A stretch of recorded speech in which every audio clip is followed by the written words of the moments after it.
Shakespeare had it right.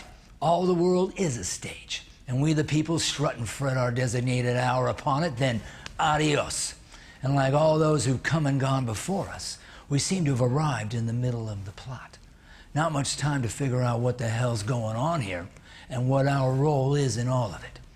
My role for the next 30 minutes anyway is to play the part of the buzzkill. I am here to start a re-evolution. To differentiate, a revolution is sort of like an enema that people occasionally administer to their systems of government or economics. But enemas can get a little messy, and like everything else we do, only attacks the symptoms and never the underlying problem. Why do we always hack around at the branches anyway? They're just gonna grow back. When are we gonna get serious around here and strike at the root of all our collective misery? We the people must initiate a re-evolution and collectively rise up and overthrow the dictator inside our own heads first. Once we make this cranial regime change, this cognitive coup, the approaching Category 5 revolution can be downgraded to a relatively mild resolution. Stage, platform, infrastructure, they're all the same thing. The universe is a platform for galaxies, galaxies for solar systems, and solar systems for planets like Earth, where many characters, not just people, interact. We call this interaction economics.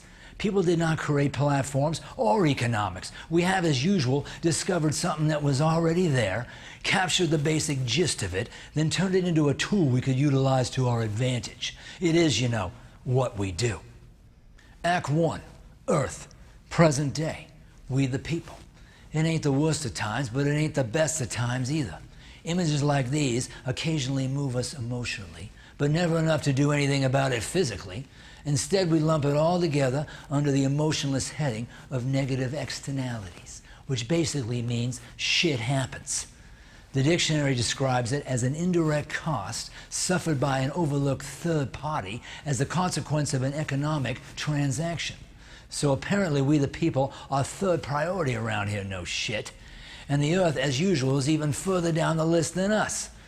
Many have politically pontificated that we are a nation of laws and not people, when in fact we are a planet of people who create nations using laws, aka government, in order to manage ourselves economically. But no biggie. Neither laws nor government made the top two either. Okay, rule number 1 when trying to have a revolution. We the people as a group need to get sufficiently pissed off first. Now the being pissed off part is easy. We're great at getting pissed off at each other. But when you and I get pissed at each other, 1, we just cancel each other out getting anything accomplished, so that's gone. 2, you and I are actually not in charge of anything that matters anyway, so 3, why the hell are you and me fighting? Which should lead us to 4, who arranged this fight? Because I don't think we've even met before. Change will require unified effort, and in order for us to unite, our anger must be focused in the same place. And for that anger to result in positive change, that place better wind up being the actual source of the problem. We can't get that part wrong. As a designated buzzkill, I have volunteered to make sure we get it right. People did not create the solar system or even their digestive system. But some systems, like government or economics, were created by people. And because they were, people are capable of altering or upgrading them when necessary, not hiding behind them or turning a blind eye to their obvious flaws. So we the people, for at least the next 30 minutes, will become the party of the first part, the plaintiff, and declare that the systems we create are not above us, and neither are they above the law, which, by the way, we also created. We are putting our systems on trial, which turns these so-called negative externalities, normally victimless crimes, into liabilities for which damages can be assessed. Warning, the following brief history of people is not exact, but does capture the basic gist of it. We the people will turn it into a tool we can utilize to our advantage, because that's what we do. For the first witness, the people wish to call their hindbrain to the stand. As Harvey Dent came to understand, we are in fact of two minds about everything. And because all three-dimensional characters are subject to the fourth dimension of time, one of our minds was here first, and as such has been first ever since. In the beginning, time somehow, your theory here, broke free from the immense gravity well of inevitable certainty, and a platform was created for life to exist that we will call uncertainty. Our hindbrain represents the first stage of a rocket designed to propel us forward through this uncertainty, to follow time wherever the hell it's taken us. The hindbrain booster rocket is a simple self-contained ball of fire that only needs oxygen and a constant source of fuel. If left unchecked, it would, by necessity, consume everything in its path. The hindbrain is not a thinking apparatus. It impulsively acts, reacts, consumes, and perpetuates itself through reproduction. The hindbrain comes equipped with a rudimentary steering mechanism, firing chemical course corrections in order to head towards the things it can utilize and away from the things it cannot. Unfortunately, the mechanism can be easily hacked and is therefore vulnerable to directional control from an outside source. Oppression is a standard feature on the hindbrain model rocket, built into the reproductive part of the operating system, which explains why power steering and sexual assault come standard as well. This perfectly illustrates the difficulty democracy faces. It takes 3 little dudes to overcome 1 big one. But to get all 3 to fight this guy, they'll need to have a damn good reason, and one they can all agree on. There's your democracy. Oppressive hindbrains consume so much of the available certainty, it forces the other hindbrains to produce their own. Scarcity necessitates innovation, cooperation, hard work, and sharing. A need to belong that transcends family gets written into the software. As industrious little hindbrain co-ops emerge, oppressive hindbrains discover them and convert them into tools they can utilize to their advantage. It's what they do. Oppressors invariably encroach upon and make enemies of other oppressors. From the beginning, hindbrains developed an us versus them mentality, which oppressive hindbrains exploit whenever it serves their agenda. The predisposed need to belong makes nonconformity difficult. Interdependence, innovation, and problem-solving builds forebrain muscles. Conscious awareness results. Though these muscles continue to strengthen, the resulting forebrain still remains the hindbrain's little bitch and not much more. But we're working on that right now, aren't we? For us, time flows in one direction, meaning that our present circumstances have unfolded as a direct result of past events. To be thorough, we started at the beginning of the plot. Now we're going to jump to the middle, see what's going on. People's Exhibit A, the Middle Ages. Predictably, oppressors harnessed the power of industrious groups of people to extract more and more for themselves. Less predictably, a second force emerged, offering people the certainty, inclusivity, peace, and fairness that oppressors were incapable of providing. There was only one catch. You had to delay gratification until death to receive any of these benefits. When the king gave 10% of the medieval GDP to the church would confirm the king's divine right to rule, and medieval oppression was open for business.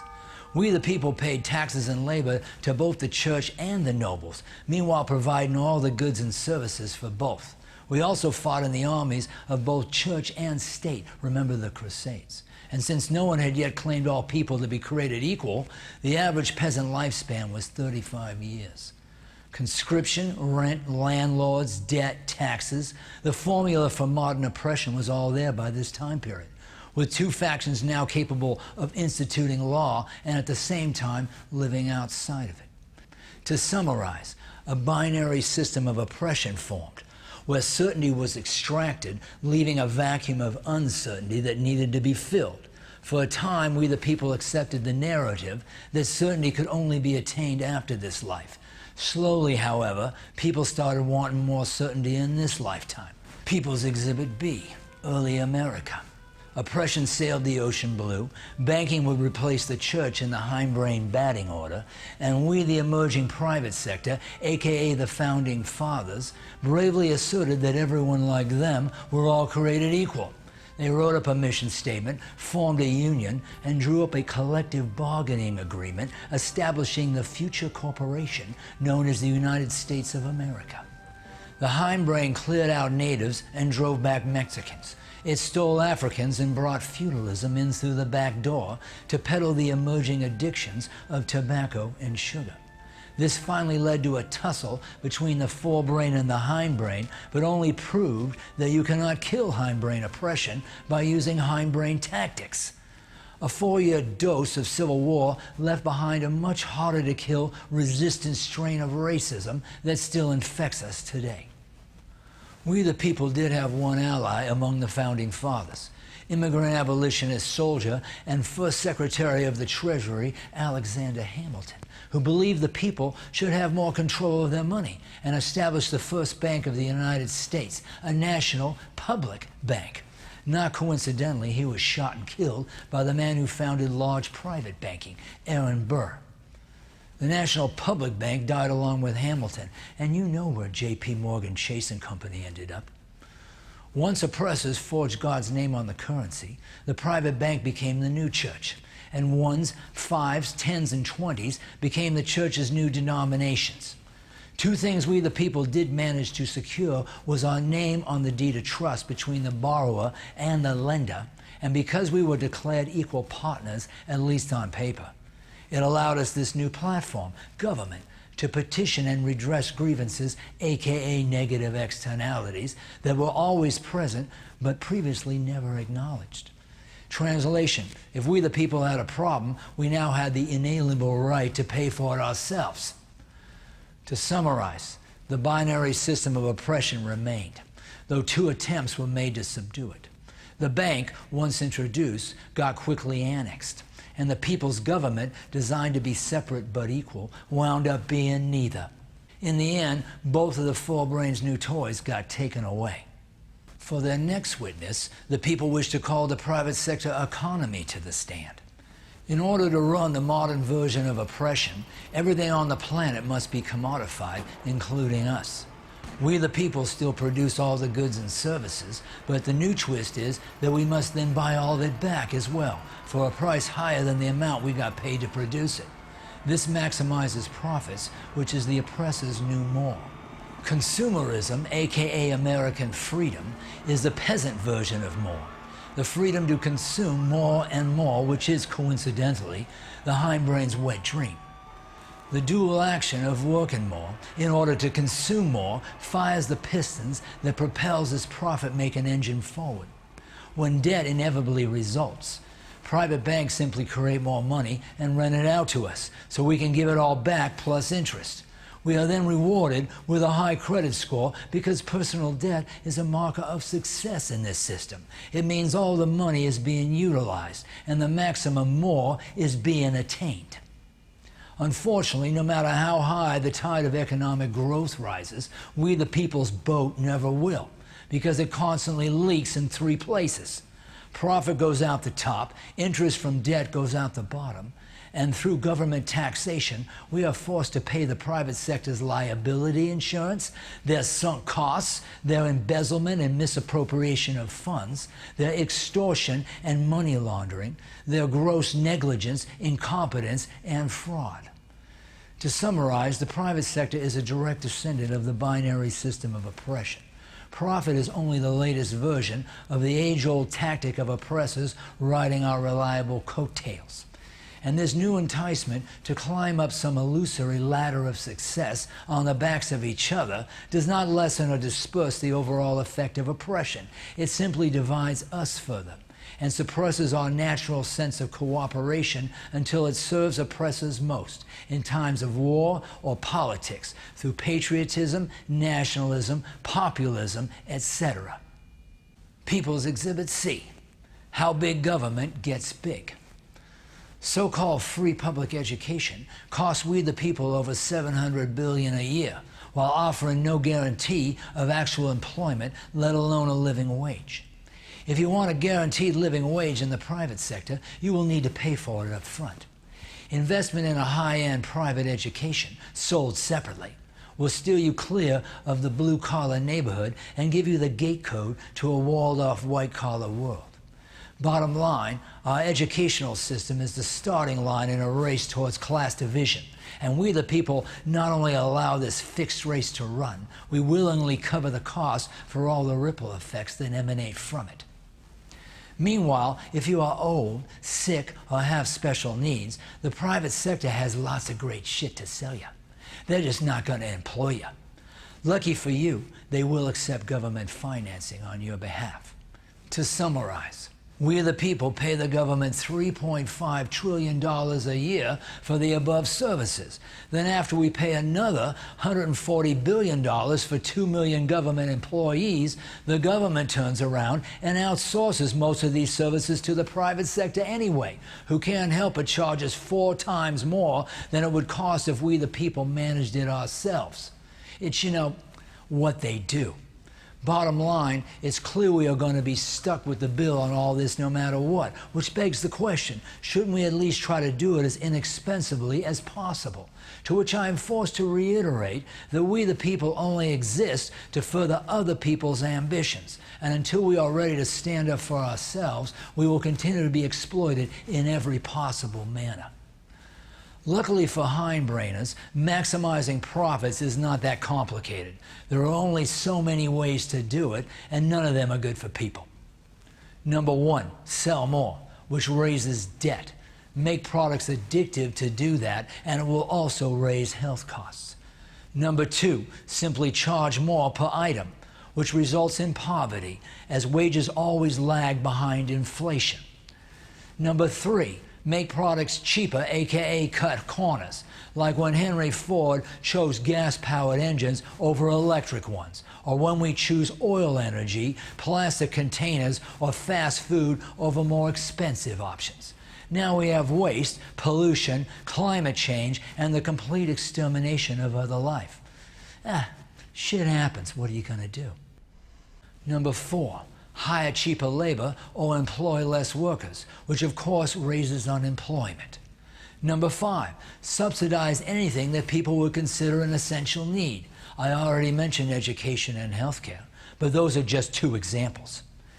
Essential research and development like green energy, cancer treatments, self-driving technologies, or vaccines for viruses are actually invented in government labs, then handed over to the private sector so they can overcharge us for what we actually paid to create.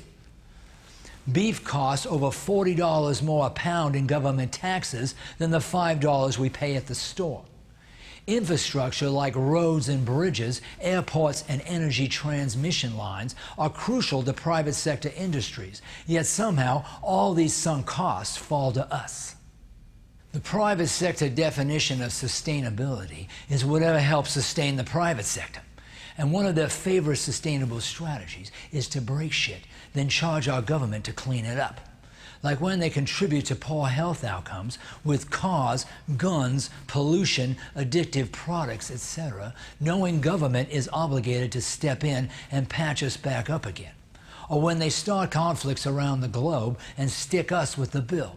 Recently, the private sector talked us into paying them to manage the prison system so they can create more growth, i.e. prisoners, in that industry. If we give away control of education, the postal service, or public rail, they'll run the same playbook, tax us to pay for all of it, then in order to skim profits off the top, apply the usual cost-cutting, quality-reducing tactics. By outsourcing these necessary services, our own government has once again sold us out to public enemy number 1. Of all the hindbrain's greatest hits, war tops the charts. The maximum suffering for people being used as tools for the maximum gain of oppressors. Our so-called Department of Defense runs a large-scale protection racket, extorting money from us for conflicts they initiate. They have embezzled and laundered money through the Treasury, appropriated the People's Social Security Trust Fund, and by hooking us with our own hindbrain need for certainty, con us into covering the year-round cost of 2.2 million military personnel on over 800 bases worldwide, all with their own self-contained sunk costs and liabilities. Whether escorting oil out of the Persian Gulf or patrolling shipping lanes for overseas business, it is in every way a private sector military paid for with public money. Big government, my ass.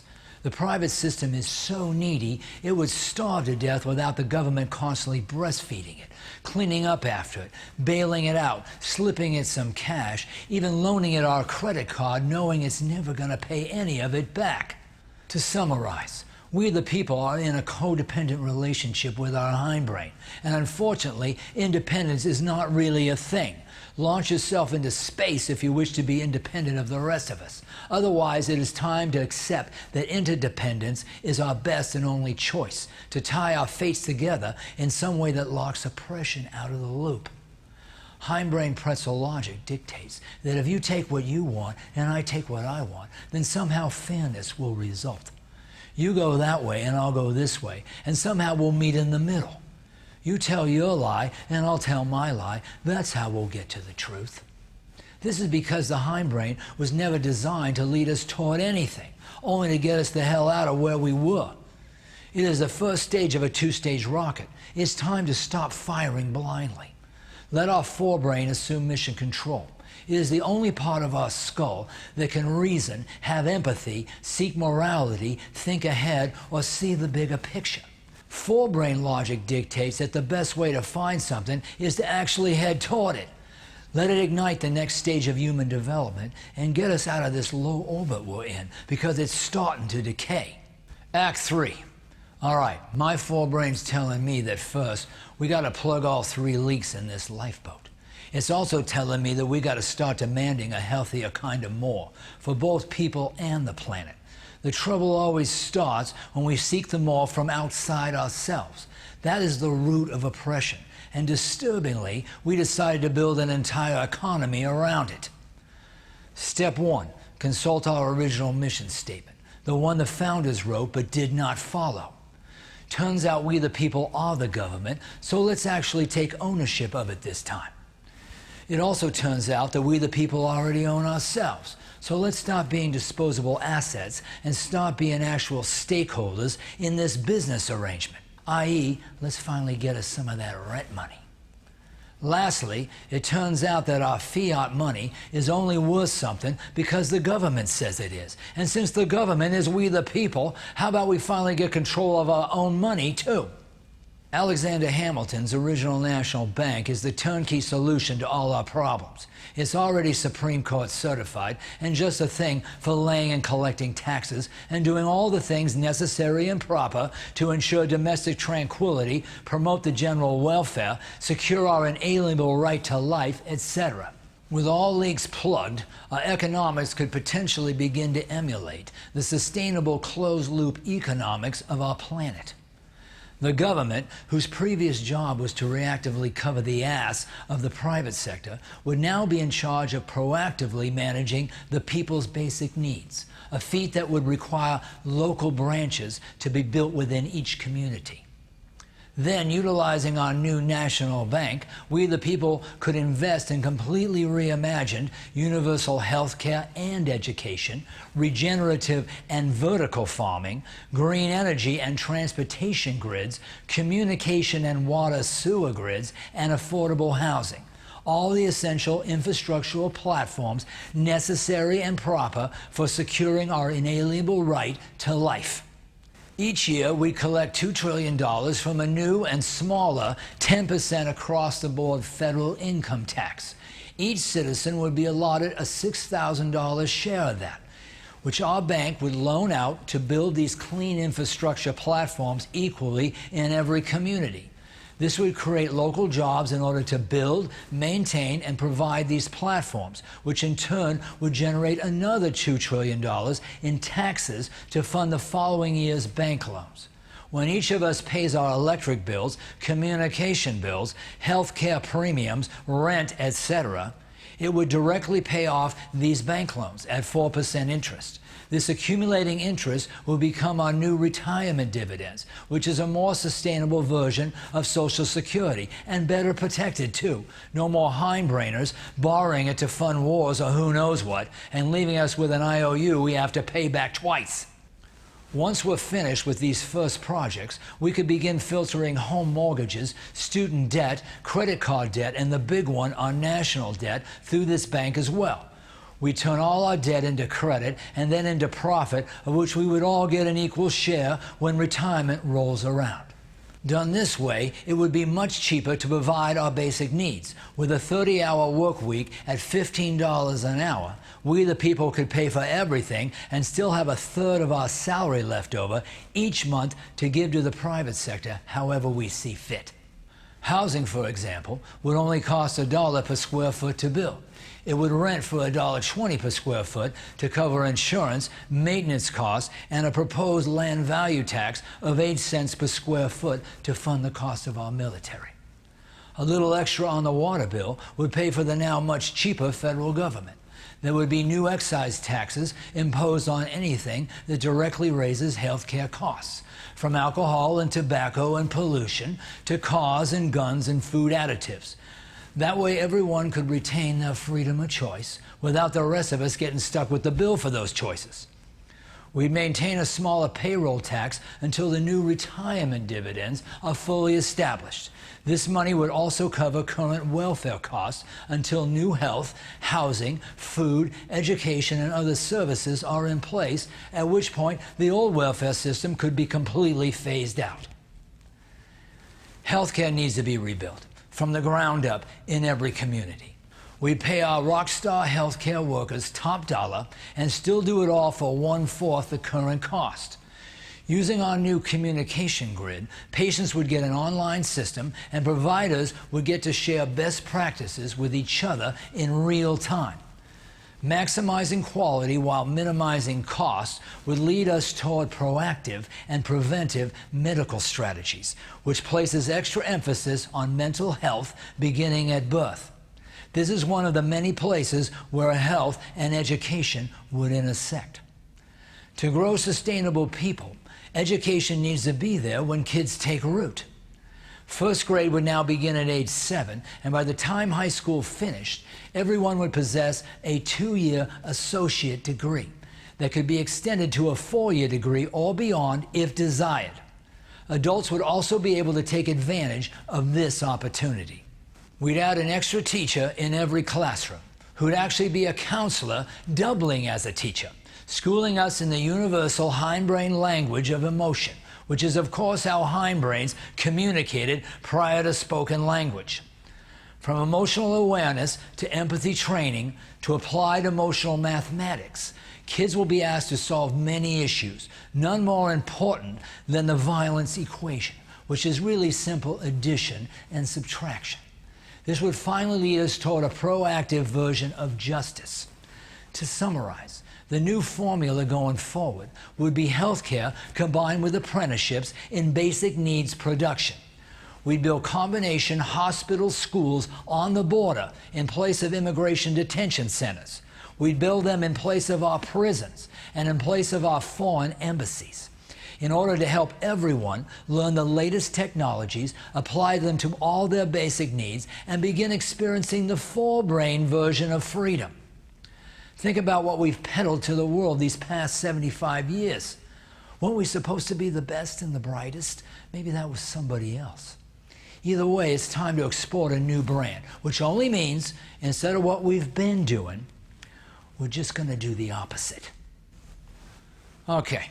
Time to begin this re-evolution in an attempt to achieve resolution before inevitable revolution. I need one person from your neighborhood, maybe that's you, to run for the congressional representative spot in your district. You would need several of your friends to go around and make sure everyone in the district knows your name, how to spell it correctly, and write it in on the November 3rd ballot so you can go to Congress and help your district. There is no failure in whatever results, only in the effort we do or do not apply. Focus on maximizing effort. The resulting byproduct will always be success. That is the new more, and it's our job to realign society to reward that kind of thinking. With over 700,000 people in your district, you need to think big and reach out to at least 200,000 of them in order to make the proper noise. Mathematically, that is the equivalent of recruiting 7 of your friends, then each of them recruiting 7 more friends, then all of you meeting with 4,000 of your neighbors, each by November 1st. Feel free to overachieve. If you want brochures, I got brochures. If you want your picture on a handout or a sign or a billboard or a news article, let's do that instead. If you want me to come visit your neighborhood, I will. If you think I should stay the hell away, I can do that too. I will do whatever I can to help you win. Once we have you registered as a legitimate candidate in your district, I believe there are many ways we could turn up the volume in order to get you noticed. If it benefits you in some way, I do post on Twitter, Instagram, and Facebook, plus have a YouTube channel with videos to help explain various parts of this plan. Smart guy and systems theorist Richard Fuller once said that you never change things by fighting the existing reality. To change something, create a new model that makes the old model obsolete. Here is that model. It raises the floor for everyone while leaving the ceiling wide open for individual achievement. It helps the planet. It creates a platform for continuous innovation and rewards everyone for their effort, whether individually or collectively motivated. And it leaves no one out. Our political system is cleverly designed to reduce a powerful army of 300 million down to a handful of messengers who we send forth unarmed to negotiate the terms of our surrender. When boxed in, one must think outside the box. Trying to change things from the top down is a losing strategy. So instead, let's quietly organize ourselves from the bottom up. We'll attach one name like yours to each district, relentlessly promote you and your fellow candidates as the embodiment of change to the people most in need of it. Let me know if you'd be interested in that.